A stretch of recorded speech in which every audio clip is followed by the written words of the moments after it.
नमस्कार दोस्तों, मेरा नाम ज्ञानेश्वर है और आपने देखना शुरू किया है लाइव सिटीज।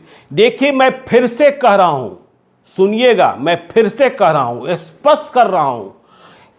क्या स्पष्ट कर रहा हूं? शिक्षा विभाग के कामचोर लोग न खुशियां मनाएं और न ही ईमानदार लोग मातम मनाएं। देखिए, ऐसा मैं क्यों कह रहा हूं? पिछले कई घंटों से यह वायरल है कि शिक्षा विभाग के अपर मुख्य सचिव, भारतीय प्रशासनिक सेवा के प्राधिकारी के पाठक ने इस्तीफा दे दिया है। कुछ लोग कह रहे हैं सेवा से इस्तीफा नहीं दिए हैं, लेकिन शिक्षा विभाग के अपर मुख्य सचिव के पद का त्याग कर दिया है। उस पद को उन्होंने स्वतः छोड़ दिया है। देखिए, मैं क्या कहूं, मैंने कल भी कहा था कि के पाठक का कोई इस्तीफा नहीं हुआ है। के पाठक ने अपर मुख्य सचिव का पद भी नहीं छोड़ा है। के पाठक महज छुट्टी पर गए हैं और 16 जनवरी तक वे छुट्टी पर गए हैं। सरकार ने उनका तबादला नहीं किया। यदि उनके मन के भीतर कोई बेचैनी है तो वो दूसरी बात है। सरकार तबादले का फैसला करती है तो भी दूसरी बात होगी, लेकिन यदि सरकार कोई नया फैसला नहीं करती है तो के पाठक महज छुट्टी पर हैं। 17 जनवरी को यदि उन्होंने छुट्टी नहीं बढ़ाई तो वे शिक्षा विभाग में ही लौटेंगे, अपर मुख्य सचिव के पद पर ही लौटेंगे। देखिए, हम जो कह रहे हैं इस बात को समझिए। जिन्हें सरकारी नियमों की जानकारी नहीं है वे कह रहे हैं उन्होंने नौकरी छोड़ दी, उन्होंने अपर मुख्य सचिव पद छोड़ दिया। जिस पत्र का हवाला दिया जा रहा है, जिस पत्र को बताया जा रहा है कि उन्होंने अपर मुख्य सचिव की सेवा छोड़ दी और इसकी सूचना मुख्यमंत्री से लेकर मुख्य सचिव से लेकर सभी को दे दी। देखिए, यदि इस पत्र को आपने ठीक से पढ़ा होगा तो यह पत्र क्या है? यह प्रभार प्रतिवेदन है, मतलब चार्ज सौंपने का प्रतिवेदन है। और जिस शब्द को पकड़कर लोगों ने यह कह दिया कि उन्होंने अपर मुख्य सचिव का पद छोड़ दिया, वह वाक्य क्या था? वाक्य था, अपर मुख्य सचिव शिक्षा विभाग बिहार पटना के पद का प्रभार स्वतः परित्याग करता हूं। देखिए, यह आधिकारिक वाक्य है और इस वाक्य का इस्तेमाल कब किया जाता है इस बात को समझिएगा।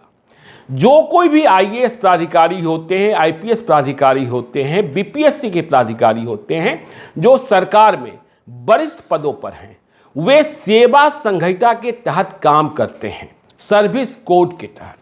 और जिन्हें सर्विस कोड की जानकारी नहीं है वे ही इस पत्र को सच बता रहे हैं और यह कह रहे हैं पत्र सच है, लेकिन पत्र की भाषा को नहीं समझ रहे हैं। कंफ्यूजन यही है। तो देखिए, जो संहिता है, जो कोड ऑफ कंडक्ट है, सर्विस कोड है, उसमें अनुसूची संख्या 53 जानकारी न हो तो निकाल कर पढ़िएगा उसमें क्या लिखा हुआ है। और जो लिखा हुआ है वही के पाठक ने किया है। के पाठक ने कोई इस्तीफा नहीं दिया है। के पाठक ने अपर मुख्य सचिव शिक्षा विभाग का पद महज छुट्टी के दिनों के लिए परित्याग किया है। यह परित्याग क्यों आवश्यक हो जाता है? तो जो संहिता है, अनुसूची संख्या 53 है, उसके तहत क्या कहा जाता है कि जब किसी प्राधिकारी को जो इस सेवा संहिता के दायरे में आते हैं उन्हें छुट्टी पर जाना होता है, लंबी छुट्टी पर, तो उन्हें एक फॉर्म 202 भरना होता है। और इसी फॉर्म 202 को के पाठक ने भरा है। इसी फॉर्म में उस परित्याग शब्द का इस्तेमाल किया गया है और इसी के आधार पर लोगों ने इतनी सनसनी फैला दी। के पाठक ने अपर मुख्य सचिव का पद छोड़ दिया। जितने शिक्षा विभाग के कामचोर लोग हैं या वैसे शिक्षक जिन्हें स्कूल जाने में बेचैनी हो रही थी, जिन्हें लग रहा था के पाठक चले जाएंगे तो आज़ादी मिल जाएगी, वैसे शिक्षक नेता जो परेशान थे। देखिए, आज भी हमने लाइव सिटीज की ओर से स्कूलों में बच्चों के बीच, देखिए, बच्चे के पाठक को जानने लगे हैं। 5वीं कक्षा 6ठी कक्षा के छात्र भी के पाठक कौन है? तो वो हैं, बच्चे कह रहे हैं कि जो स्कूलों को चला रहे हैं, जो स्कूलों में अनुशासन लाए हैं, जिनके कारण शिक्षकों ने स्कूल आना शुरू कर दिया है, जिनके कारण स्कूलों में पढ़ाई शुरू हो गई है, तो जिन्हें सेवा संहिता की जानकारी नहीं है, अनुसूची संख्या 53 की जानकारी नहीं है, फॉर्म संख्या 202 की जानकारी नहीं है, वे यह कह रहे हैं कि के पाठक चले गए, अब शिक्षा विभाग में लौटेंगे ही नहीं। मैं फिर कह रहा हूं, यदि इस बीच राज्य सरकार ने उनका तबादला कर दिया तो दूसरी बात, छुट्टी को उन्होंने विस्तारित कर दिया, दूसरी बात, वे 17 जनवरी को नहीं लौटेंगे। लेकिन जो अभी उन्होंने इस प्रभार प्रतिवेदन के माध्यम से, यह कोई त्यागपत्र नहीं है, प्रभार प्रतिवेदन है, और प्रभार प्रतिवेदन इसलिए देना होता है कि विभाग के मुखिया के पास फाइनेंशियल पावर होते हैं, एडमिनिस्ट्रेटिव पावर होते हैं।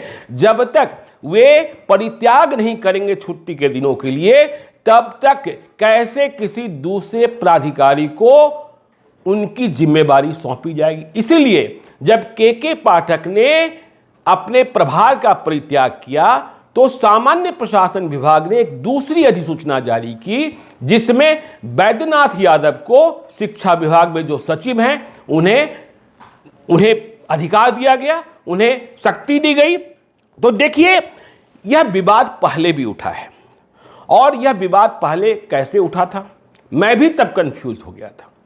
बिहार में अगस्त 2022 में महागठबंधन की सरकार बनी थी, सहकारिता मंत्री बने थे राजद के खाते से, और विवाद बड़ा हो गया।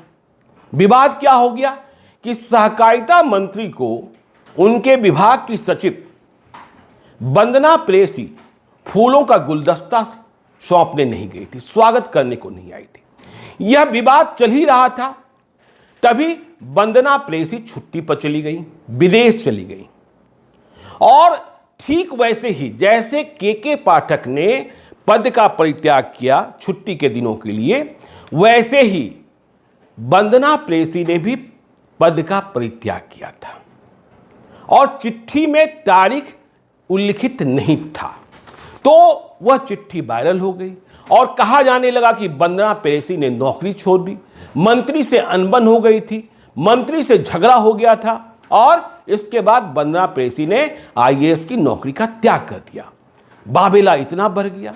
वंदना प्रेयसी के पास सहकारिता विभाग के जिम्मे और भी कई अतिरिक्त प्रभार थे। तो वंदना प्रेयसी जो विदेश में थी वह भी बेचैन हो गई कि कैसे कयास लगाए जा रहे हैं कि हमने नौकरी छोड़ दी। फिर सामान्य प्रशासन विभाग ने वह अधिसूचना भी जारी की, स्पष्ट भी किया कि वह विदेश गई हैं, छुट्टी पर गई हैं।